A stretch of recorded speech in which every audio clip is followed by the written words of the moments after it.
E o outro exemplo, irmãos, muito rápido, que eu gostaria de falar, é Jeremias capítulo 18, versículo 1. A palavra do Senhor que veio a Jeremias dizendo: dispõe-te e desce à casa do oleiro, e lá ouvirás as minhas palavras.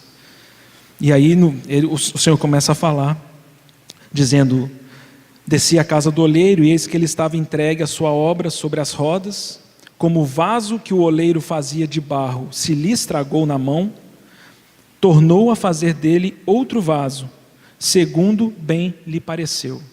Então Jeremias vai para a casa do oleiro, e ele vê essa cena, um oleiro trabalhando um vaso, esse vaso se estraga na mão dele, o oleiro então pega esse barro, desfaz o vaso, amassa de novo e começa a fazer um novo barro, um novo vaso.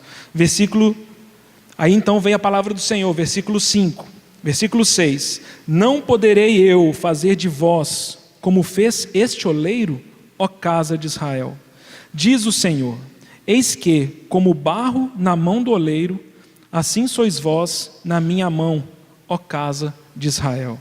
Versículo 12, mas eles dizem, o povo diz, não há esperança, porque andaremos consoante os nossos projetos, e cada um fará segundo a dureza do seu coração maligno.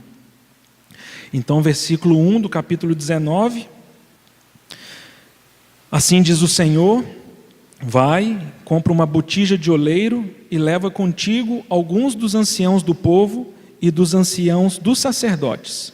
Sai ao vale do filho de Inom, que está à entrada da porta do oleiro, e apregoa ali as palavras que eu te disser.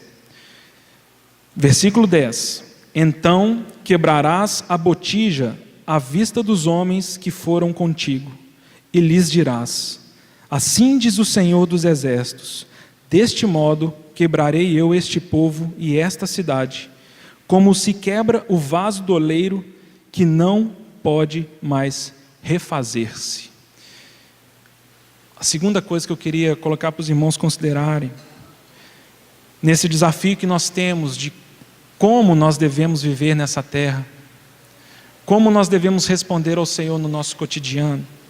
A primeira é a urgente necessidade de permitirmos que o Senhor toque e governe nossos corações.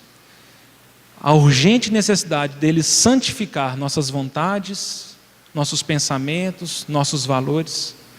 E a segunda coisa que eu queria convidar os irmãos para considerarem, me parece, no meu coração, serve como um refrescar, uma palavra de renovo, uma palavra de encorajamento para prosseguir.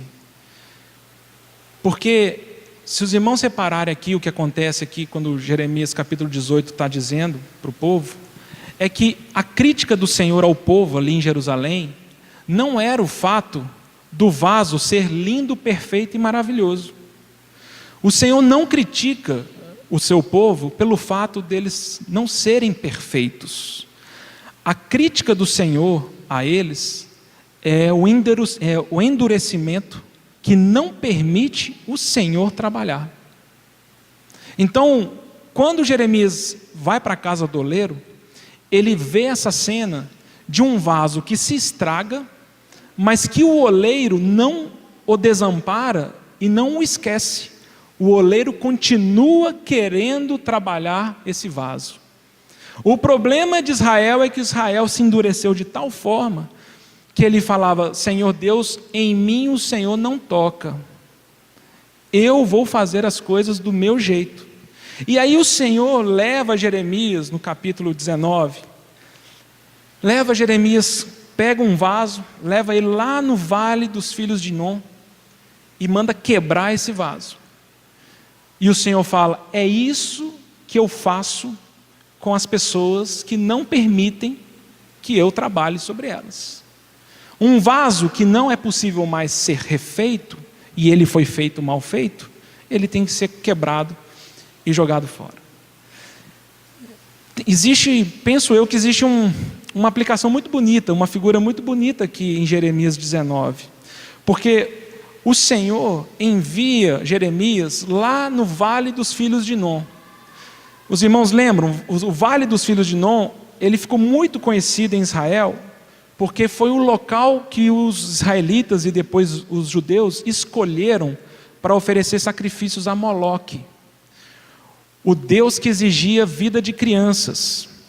É lá nesse vale, onde nesse vale existia um alto, tipo um platô um pouquinho mais alto, que era chamado de Tofete. Foi em cima desse platô que os judeus colocaram um altar para Moloque. Inclusive Manassés, a Bíblia fala claramente que Manassés ofereceu e sacrificou seus filhos a Moloque nesse local. O Vale dos Filhos de Nom tornou-se um lugar maldito. Imagina, as crianças não poderiam ser mortas para depois serem jogadas na fornalha. As crianças eram jogadas vivas na fornalha, porque era assim que Moloque exigia o sacrifício. E para evitar o choro e as dores, eles tocavam músicas e tocavam tambores, de maneira que todo o povo ali de Jerusalém, porque o vale fica encostado em Jerusalém, todo o povo, quando escutava os tambores e quando escutava esses sons, sabiam que crianças estavam sendo oferecidas ao deus Moloque. No processo de restauração que Josias começa a implantar e estabelecer em Jerusalém, uma das coisas que Josias fez foi: nunca mais os filhos de Israel oferecerão sacrifícios a Moloque no Vale dos Filhos de Nom. Então, 2 Reis 23:10 fala que Josias profana aquela região. E como que ele profana aquele vale? Ele transforma aquele vale no lixão de Jerusalém. Aquele vale, ele pegou carniça de animal, pegou o lixo e jogou lá dentro. Jogou lá. De maneiras que ninguém poderia mais usar aquele local para fazer nada, porque ali virou um lixão. Inclusive, com o tempo, pessoas indigentes, pessoas que não tinham condição financeira de serem enterradas, pessoas que não tinham uma tumba, eles eram jogados ali. Um bicho morto, o lixo orgânico, eles jogavam nesse local. E por causa do cheiro e por causa de todo o estrago que um ambiente desse pode gerar, os judeus, eles jogavam enxofre, jogavam outros sais para diminuir o odor da putrefação, e eles também jogavam fogo para incinerar e para queimar o lixo. De maneira que aquela região, ela virou um tipo muito claro para nós de inferno. Ali é uma figura muito clara de inferno. E para os judeus era muito clara essa figura, que aquela região, aquele vale, era um local de perdição. Esse vale, o Vale dos Filhos de Nom, a palavra grega para eles é Geena, aonde chegamos no Novo Testamento e muitas das nossas versões traduz como inferno. Mas ali, quando o Senhor Jesus, principalmente no Sermão do Monte, vai falar sobre esse Geena, quando ele fala isso para os seus ouvintes, eu não penso que os seus ouvintes pensaram no inferno e na condenação eterna. O Senhor falando disso, eles sabiam exatamente que o Senhor estava dizendo de um local em Jerusalém que era um lixão, que era um desperdício. É claro que esse local tipifica o inferno, porque em última instância, o lago de fogo, ele é uma vida que foi completamente desperdiçada. Mas o que é interessante que o Senhor está dizendo para os seus ouvintes no Sermão do Monte é: se tua mão te faz tropeçar, corta, lança lá fora, porque é melhor você entrar no reino sem a mão ou sem o pé, é melhor você entrar manco do que você ser jogado no lixão, você ser jogado no Geena.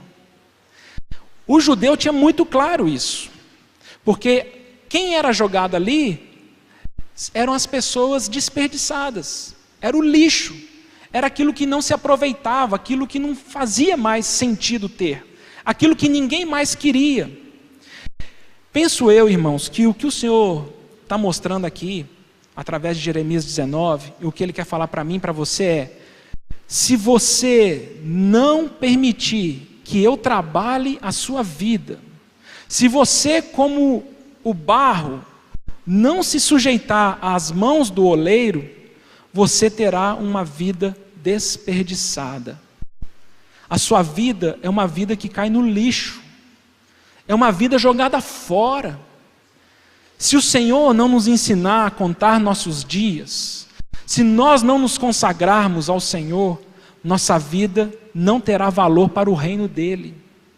Eu posso terminar minha vida nessa terra aos 80 anos, aos 90 anos, eu posso ter montado a maior empresa do mundo, eu posso ter ficado milionário, eu posso ter vivido regaladamente nessa terra, mas espiritualmente o Senhor fala: você foi um vaso não tratável, você foi jogado no lixo, você jogou fora seus dias na terra, correndo atrás do vento, buscando em futilidades vida.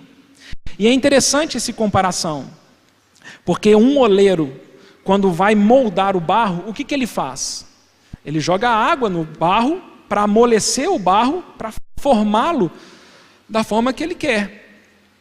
E aí nós podemos fazer esse comparativo com Cantares, aonde o Espírito Santo vai nos dizer: tudo debaixo do sol é vaidade. Uma vida debaixo das coisas dessa terra é vaidade. E o que o sol faz? Seca o barro. E o vaso pode ser secado e se transformar num vaso ou num objeto que não é a forma que o oleiro deseja. Os irmãos lembram no começo de Cantares, quando a sunamita fala isso para o seu noivo, fala assim: não repares por eu estar queimada, porque eu fiquei muito tempo debaixo do sol. Porque às vezes, irmãos, nós nos envolvemos tanto com as coisas dessa terra e ficamos tanto tempo debaixo do sol, que nós nos secamos. E quando o Senhor quer pegar e nos moldar e nos modelar, nós não nos sujeitamos.